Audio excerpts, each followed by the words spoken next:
ये बच्चा इस अदालत में क्या कर रहा है? जज साहब, ये मेरा क्लाइंट है। और ये तो अभी अंडर एज है।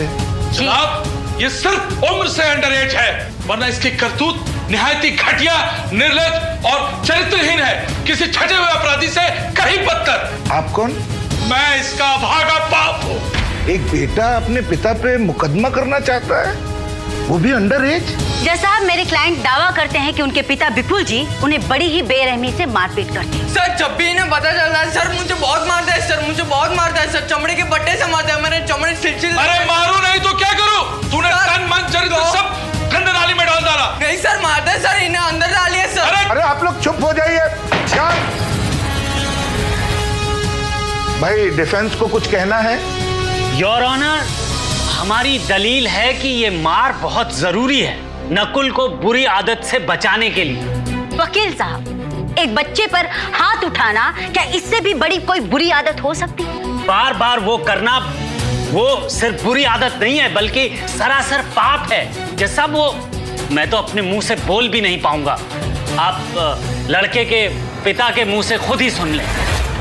मैं मारना नहीं चाहता हूँ, ये मेरी मजबूरी है। सर नहीं सर, ये झूठ बोलते हैं, ये इनकी कोई मजबूरी नहीं है सर। अरे चुप सर, इनको शौक है सर, मारने का शौक है इनको। ऐसी क्या मजबूरी है जो एक पिता को पशु बना देती है? From father to beast. कैसे बताऊं जनाब, बताने में भी मेरी जबान कांप रही है। नहीं, आप बोलिए, खुल के बोलिए, अदालत तोतली भाषा भी समझती है।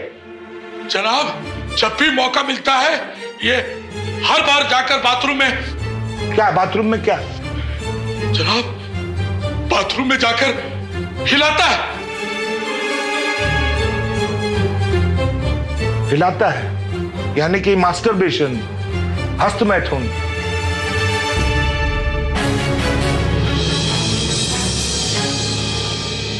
जज साहब, मास्टरबेशन या हस्तमैथुन ये कोई कानूनी जुर्म नहीं है, लेकिन हाँ, किसी नाबालिग पर हाथ उठाना, उसे मारना, ये सरासर जुर्म है। असॉल्ट, चाइल्ड अब्यूज का सीधे सीधे केस बनता है। जज साहब, माना योर ऑनर, माना, मगर अपनी औलाद की परवरिश का सारा दारोमदार सिर्फ और सिर्फ एक बाप पर होता है। अपने बेटे के चरित्र को पावन रखने के लिए उठाया हुआ हर हाथ, हर कदम जायज है, और यही हमारा दावा है। जज साहब, चाल चलन चरित्र किसी भी बच्चे का माता पिता द्वारा दिए गए संस्कारों से बनता है, ना कि मास्टरबेशन। जज साहब, मैं अपने पहले गवाह को पेश करने की इजाजत चाहती हूँ। इजाजत है।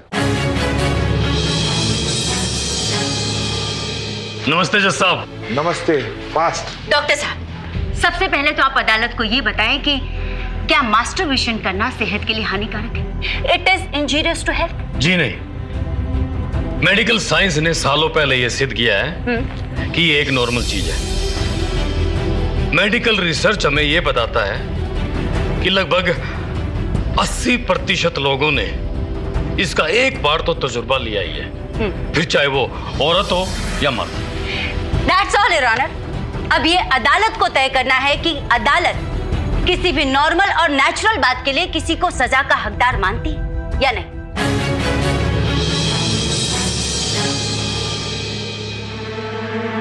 डॉक्टर साहब, ये बताइए कि अगर ये मास्टरबेशन आदत बन जाए तो क्या ये बुरी बात नहीं है? मेडिकली तो नो है? जी हाँ, मेडिकली नो, लेकिन अगर हाँ आदत अगर ज्यादा हो जाए तो वो बुरी होती है, फिर चाहे वो मास्टरबेशन हो, अचार पापड़ खाना हो या हाथ उठाना। लेकिन डॉक्टर साहब, क्या ये सच नहीं है कि मास्टरबेशन करने से आदमी का धातु व्यर्थ होता है, उसमें तन मन में कमजोरी आती है, उसकी मर्दानगी कम हो जाती है? ये सब बेकार की और मन गढ़ंत बातें, ऐसा कुछ नहीं होता। आप जिसे और वो सड़क पर फालतू की जड़ी बूटी बेचने वाले धातु कहते हैं ना, दरअसल वो स्पर्म यानी शुक्राणु होते हैं, और ये शरीर में ना ज्यादा देर तक नहीं टिकते। जज साहब, क्या मतलब है आपका, और हम कैसे मान लें? मतलब देखिए, मैं समझाता हूं आपको। जैसे खून बनता है ना शरीर में, वैसे ही हमारे शरीर में शुक्राणुओं का लगातार उत्पादन होता रहता है, ये लगातार बनते हैं। माफ करना, आप मैंने यो बताओ, अगर टंकी में जरूरत से ज्यादा पानी भर जाए तो क्या होता है? टंकी ओवरफ्लो हो जाती है, और क्या? एग्जैक्टली, यो है बात मैं कहना चाहूँ। अगर शरीर में शुक्राणुओं की मात्रा यानी मर्द के टेस्टिस जिन्हें बोलचाल की भाषा में बॉल्स कहते हैं ना, उनकी कैपेसिटी अगर ज्यादा हो जाए तो शरीर उन्हें बाहर निकाल देता है। बाहर निकाल देता है? हाँ, अपने आप? देखिए, उसके भी दो तरीके हैं। अगर आप लोगों की भाषा में या बात समझाई जाए उस तरह से तो ये हिलाकर भी बाहर निकाला जा सकता है और फिर अपने आप भी निकल जाता है। कोई अगर ऐसा नहीं करे तो जी ये रात को सोते हुए अपने आप बह जाते हैं, जिसे हम स्वप्न दोष या नाइटफॉल कहते हैं। क्योंकि कुदरत ने इंसान को बनाया ही ऐसा है कि ये जो शुक्राणु यानी स्पर्म होते हैं, इनको निकलना ही होता है। अब चाहे इनको अपनी मर्जी से निकालो या बिना मर्जी के, लेकिन इनको निकलना ही है। तो आप कह रहे हैं कि मास्टरबेशन एक अच्छी चीज है? ये नॉर्मल चीज है। अच्छा बुरा तो हमारे मन का वहम है। मेरा तो मानना है कि जब शरीर में उत्तेजना हो ना, when you are sexually aroused, it is just normal part of growing up. नहीं, ये बताइए डॉक्टर साहब, क्या मास्टरबेशन का कोई नुकसान नहीं है मानसिक रूप से भी? नहीं, मानसिक रूप से तो इसका बहुत ही बुरा प्रभाव पड़ता है जी, और इसके लिए जिम्मेदार समाज और अंधविश्वास है।